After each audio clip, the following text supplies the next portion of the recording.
was 10 when a friend asked me if you were Chinese. It never occurred to me before that I had a Chinese background, and I was pretty horrified. I don't think it is a reflection on what I thought of you personally. It was more the shock that suddenly you're seen from outside as being something that you don't feel inside.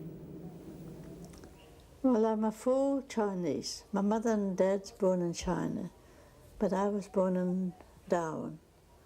So my way is part Australian and part Chinese. With the Chinese, well, we got our own tradition, we got our own justice and all that, which I hardly attend anyway. With Australian, well, most of my children married Australian, and my way of thinking is Australian as well. Well, the Chinese part of our background, well, I'm second, third generation, depending on how you take it. It's important as to have a heritage, but really because you've lived in a country and adopted their ways, it's there, but it doesn't really influence your life all that much. Although you still, if you ever get any racist taunts or anything, you'll find that that'll always come up, your shackles will always rise and you'll defend that part of your heritage. I mean, a lot of it too is in your own, the way you think, you know, and your own, how you feel. I think if you're going to feel like you don't fit in, you're not going to fit in. If you feel that this is your country, well, fine. Because we brought up in a country miles from civilisation, basically, and you didn't have a lot of people to interact with, so you just yourself really. Pine Creek sort of in those days was a good 4 hours driving an hour long.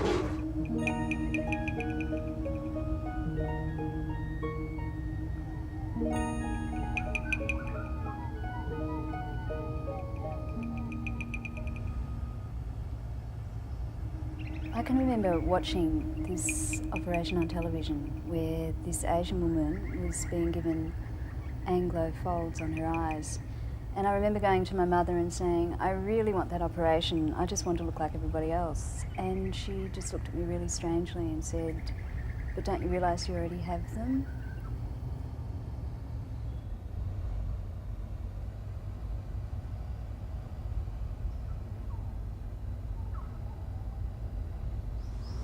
Why did your father come out here, do you know? Make money. They call it the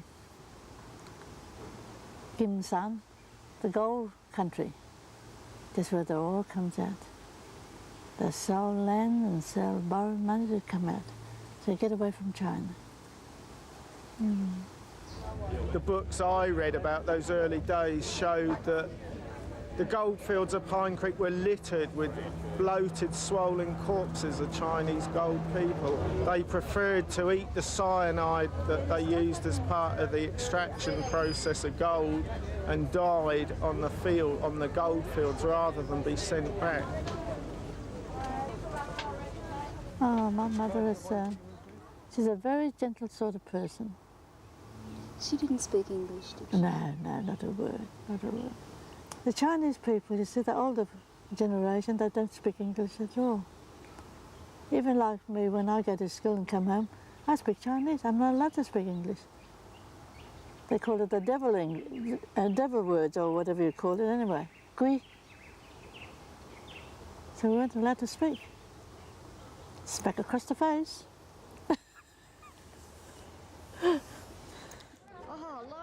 Well, we spoke English. Mum and Dad spoke Chinese to try and make us learn, but being the typical kids you are, you don't want to speak what everybody else does, so basically we spoke English.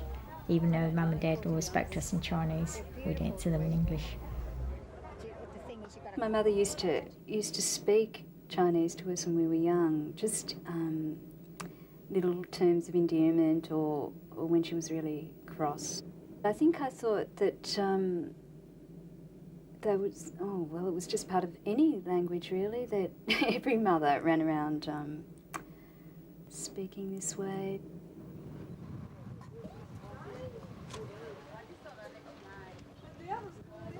Oh, and rest, isn't it? 40-something years? Is it that long, is it? Yeah, it must be. This is the first time I've been back since I left here. True. Eddie's got the map for you. Here it is. Oh, let me have my other glass.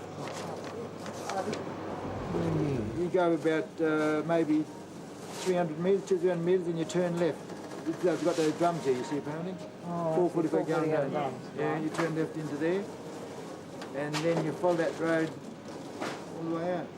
But what they... 6 daughters first. And some of my relatives in Darwin said she hasn't got the guts for a son. There's only daughters. And when Tommy was born, well, they shut them all up. And then when I was carrying David, they said, oh no, she wouldn't be so lucky. There's going to be another girl.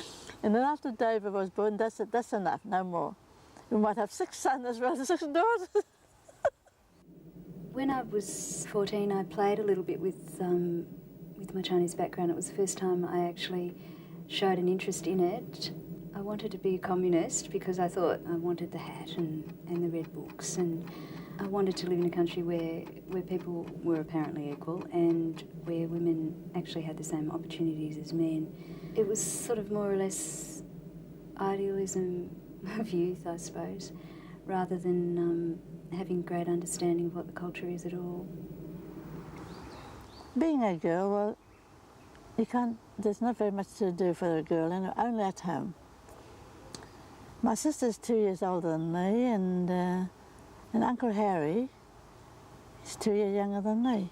And he was 6 at the time, and he was allowed to go to school, and so Auntie Celine had to go to school with him to look after him. And I was left out, and I wasn't allowed to go till I was 9. It was compulsory then. They said, oh, she has to go to school. And I said, okay, I'll go to school. Just got to the 3rd grade, and my dad died. And the uncle said, no, she's not going back to school anymore. She's got to work. So I work in the business and doing message, making tea for the staff and all that. I was only little, only 11, but I do all that for 10 shillings a week.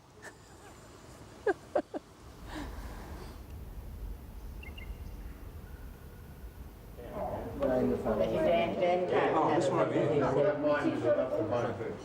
This one here. And here, that's me. Who are little. Oh, I've been walking out trying to wait. But they did park the car in the shops and so. Gee, our place didn't look much like more than that, didn't it? Ah, it's incredible. Sort of like, it was always made out of just trees. You cut the trees down for the frame, put iron over the top of it, mud floor. Can't believe it. Store hasn't changed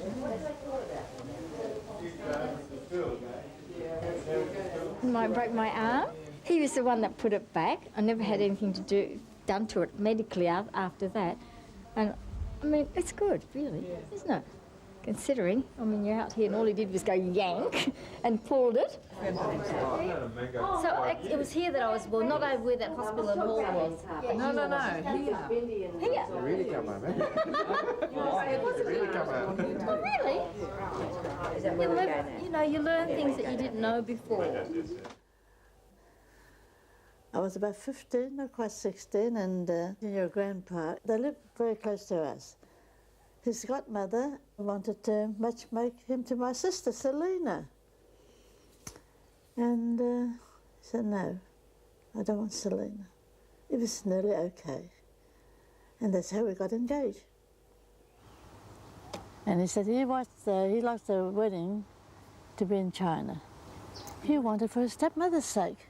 The one that looked after him when he was a baby till he was 13. He said, I've got to have the wedding back at home for her sake. And I stayed back there for 18 months before my own mother came back for the wedding. And put me in a sedan chair and carried me to the railway station and put me on the train. And then by the time we got to Grandpa's place, well, he had to unload me and carried me all the way in a sedan chair to his home. It wasn't the next day when the celebration really started. I had to dress all in reds and all the jewelries and headdress and everything's on. And had a big party because he's the only son and so many relatives, hundreds. And of course, we had two old ladies that came with me, and they said, do this, do this, do this, do that. I've never been to a wedding in China when I was there all those times. You see, I didn't know what to do, didn't know what to expect. When I finally travelled to China, I felt incredibly lost. I remember walking through the streets and being harassed by Chinese children and being told on a bus once that all you foreigners look the same. I think I went there to find a greater understanding of what I was, or the background I perceived at that time that you had. Up until that time, I didn't even realise you'd been to China, and it never really occurred to me to listen to the stories that you had to tell, to delve into my background in that respect, rather than grasping at symbols of what it is to be Chinese, like learning the language and reading history books and gathering up little possessions that represented China to me. You live here? No. Over the hill. I used to. I got a boy here. All right. Ben. Oh, it's a couple of 100 metres, isn't it? Yeah. That's right, yeah. Yeah, remember we'll come back here. Hello. Thank you How very you, much. Joe? Good, thank you. Yeah. Well, at least we know somebody's here, we're in trouble. You can turn around out the house. Okay. Thanks a lot, Matt. I'll pick you up, you mum. We came back to Darwin, and I stayed in Darwin for a week. And I went back to Pine Creek in 1933. When I got there, it was a bit too primitive, you know. There's a little tin hut, 2 windows and mud floor. And I was sort of lost, you know what I mean? We lived miles away from the town. It was only a very few people at the time. It wasn't until 8 months later that I had my first daughter, Margaret, and she was only 2 months old when she died of meningitis. The old thing, goodness gracious me. The original house had, the frames were all made of natural timber like these. Dad used to cut down the trees, take the bark off, put them in the ground, and there they were. And all the bits of framing was also out of straight bits of timber. And they stood forever and a day, and probably, you know, that could be one of the originals of the old house. And I think these would have been the drums which we use as toilets. And what they used to do is have these drums in the ground and a wooden seat with a hole in it. And once you've used the toilet for so long, they used to tip, I think, diesel or something into it and then burn it. And I think that's where they get their name of Flaming Furies from. But it's very hard. So it's very hard to come back and say exactly where things are, because it's just changed over 50 years, isn't it? It's not 45 years, there's nothing there. It's just bush, natural bush, a la natural bushland with a bit more junk, isn't it? We supply the vegetable to the Pine Creek town and send the vegetable up to Darwin for the retailer. And we grew lettuce, spring onion, carrots, beetroot, all sorts of vegetables, because the weather's lovely down there. We've got cauliflowers and cabbages. There's bananas, there's citrus fruit, big stacks of pumpkin. That's for the army. Pick mangoes and buy the boxes and boxes, and all for 3 a pound.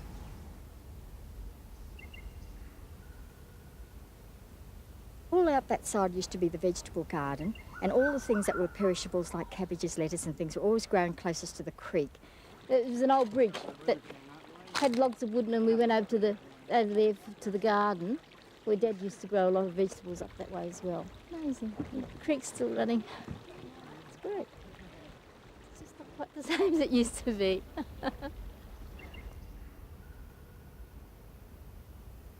I listen to all the stories that your daughters tell, all their fond memories of hard times, and I realise that beneath all the excitement and disappointment of their homecoming, there is a sense of belonging, that this is where my history lies.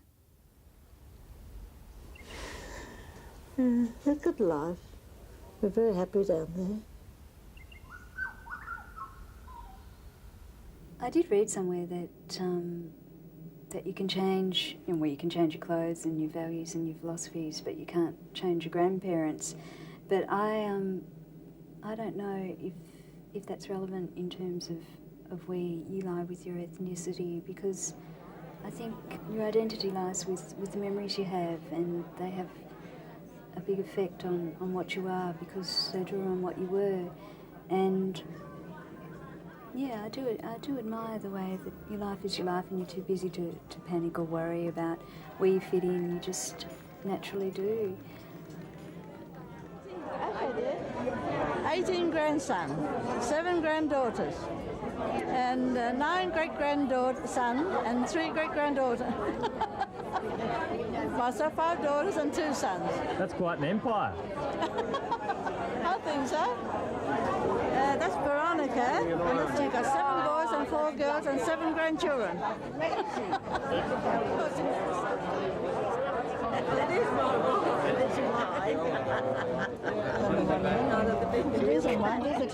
These are got to go out to everyone. There, I'll give you one. Lucky packet. What does it do? I don't know, I can't read Chinese. Luck.